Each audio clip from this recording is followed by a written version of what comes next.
Thank you very much, Mr. Chair.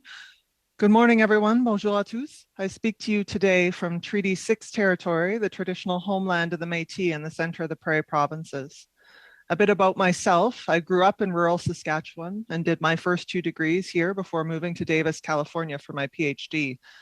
I returned to University of Saskatchewan as a professor of soil science and eventually started as Dean of Agriculture and Bioresources in summer 2020. My comments today regarding the environmental contribution of agriculture come from all of these perspectives. As a dean whose college transcends any perceived boundary between environment and agriculture, as a farm kid, and as a soil scientist whose research has always focused on the interplay between soils and the environment. And to talk about agriculture's carbon footprint and the role that soils play in the fight against climate change, we must talk about the prairies, which are home to 81% of Canada's farmland. As we know, soil performs many ecosystem services, only one of which is supporting plant growth. Soil plays a crucial role in global water and nutrient cycles, in particular carbon and nitrogen cycles, which are essential for plant growth, but problematic when mismanaged. Here on the prairies, we celebrate the no-till success story, a widespread change in management that served to drastically reduce erosion, conserve water and nutrients, and increase carbon storage.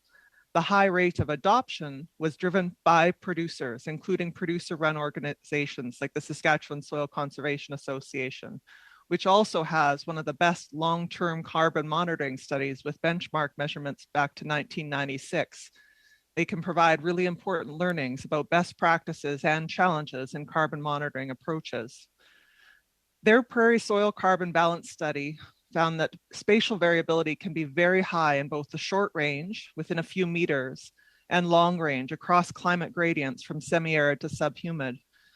Furthermore, the time-related or temporal variability of soil processes can be very high due to management practices and things like multi-year droughts, which lead to crop failure. When we add in consideration of greenhouse gases, the spatio-temporal variability is exponentially greater. And understanding what drives carbon dynamics, both the quantity and persistence of carbon stored, is essential for us to account for that variability. That said, please don't let my discussion of variability alarm you.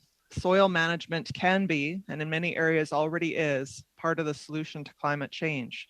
But we need to be sure we have the resources and tools available to meaningfully quantify carbon sequestration. Which brings me to my first key point for this group. Implementing policy based on soil carbon levels will require rigorous measurement and monitoring standards that recognizes these sources of spatial and temporal variability. A couple more things to keep in mind about variability. First, it's a challenge everywhere, not just the prairies. BC, Ontario, Quebec, Maritimes all face similar challenges.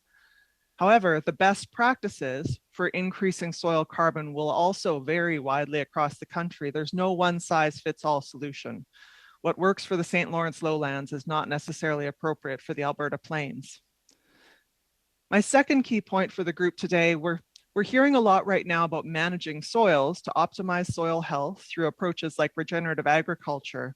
But as we think about agriculture and the environment, we also need to find a way to reward those who have been doing the right thing for a while, incentivizing continued best practices to be sure that the carbon they have already accumulated stays sequestered and not simply focus on new carbon accumulation from 2005. Here in the West, no-till has resulted in tremendous improvements in soil health since its widespread adoption in the 80s and 90s. But early adopters were part of the solution decades before we set an arbitrary baseline of 2005. So how can we reward those early adopters as well as encouraging late adopters to get on board? My third and final point, there are many creative minds looking for the next great carbon-saving environmental solution. But as we brainstorm, let's not lose sight of the trade-offs. One example that comes to mind is proposals that involve removal of crop residue from fields to produce energy.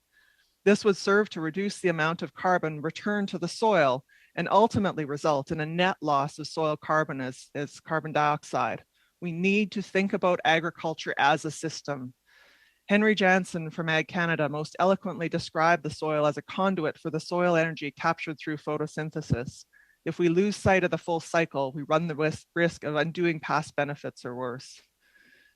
In closing, prairie researchers and farmers are already part of the climate change solution and are willing and able to do more, but we need the right tools to track our progress, the recognition that there's no one-size-fits-all approach for a country like Canada, and the policy to support meaningful action, including recognition of what's already been done. Together, we can and will dig deeper and explore new ways forward. Thank you. Merci.